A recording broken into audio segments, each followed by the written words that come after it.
going on, guys? Chris with LLLRep. Chris with LLLReptile. And this here is a little crested gecko.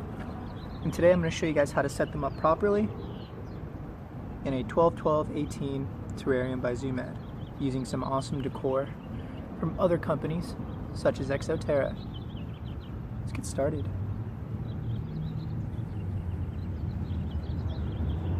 Alright guys, so like I said, crested geckos are arboreal, so we're going to opt out to use the 12-12-18 through ZooMed. Exoterra also makes one, but today we're going with ZooMed. So, we're going to start with that. I emptied it out. We're going to leave that cork background that actually comes with it, which I really like about it. Get in there. Check that out. Real cork. Sick. Alright, back up. Back up. So, next we're going to go with Eco Earth through ZooMed. It's one of my favorite beddings. Now, we are going to top it off with some frog moss because one, it looks cool. Two, it'll kind of cover a lot of that fibrous stuff up in case you decide to feed crickets. You don't necessarily have to, but if you want to with these crested geckos, it'll help with not getting a ton of that in their mouth if they decide to jump down and catch one. I've seen it before. It's not a big issue, but it'll prevent that a little bit more. All right, so now that we have that bedding in place, you can see it's a decent layer. It's not all the way up to the vent there. So one, it's gonna hold in good amounts of humidity. These guys do like a little extra humidity, not a ton, but it's definitely gonna help in keeping that up. Second to that, cork. I can't stress this enough. I love using the cork for the crested geckos. One, they can hide in it, they can climb in it. It's lightweight, you don't have to worry about it crushing anything. If you want to do a live vivarium, you can use these as actual planters. They're very versatile. Cork, I love this stuff. ZooMed makes tons of it.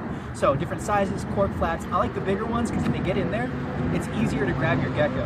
Whereas something like this, it's awesome, but sometimes if it's really long, it's kind of tough to get in there and get your gecko. So either of these guys should be fine. Let's go ahead and start hardscaping this and throwing some cool things in this cage. All right, so I did a little bit of hardscaping.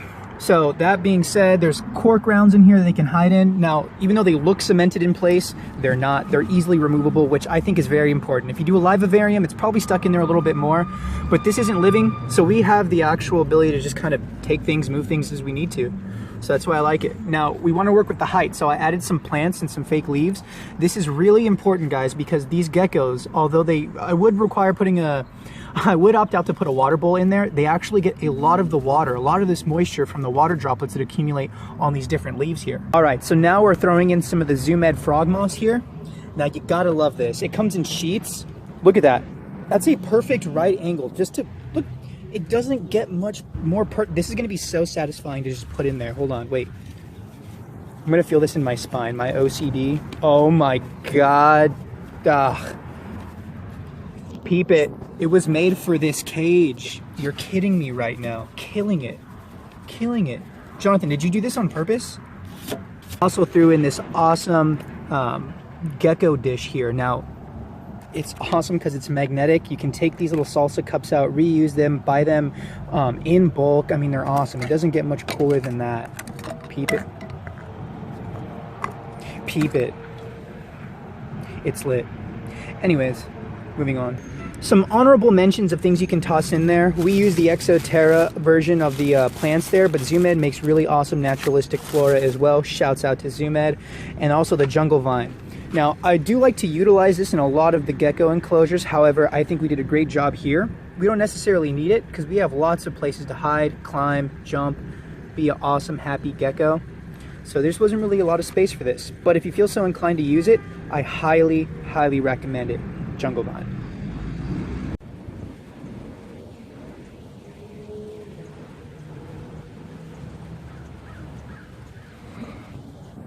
All right, so here we have different formulas. This is going to be the meal replacement powder. This is the primary diet of that actual crested gecko.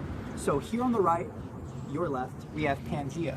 This is awesome. We only started carrying this in the last year and a half or so. Before you had to get it straight from Pangaea. These days you can come into any location and we should have it.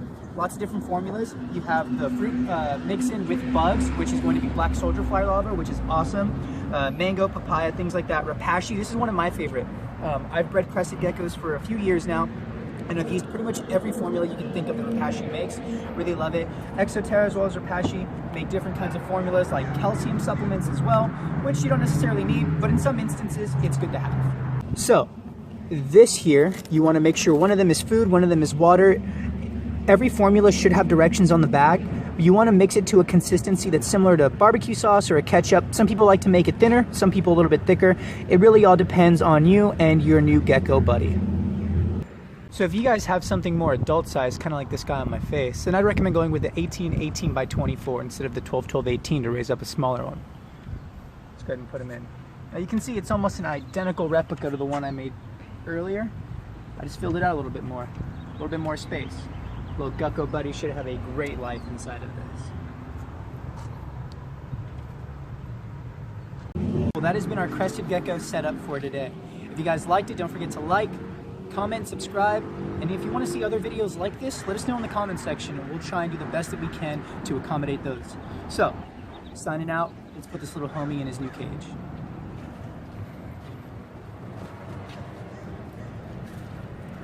He loves it!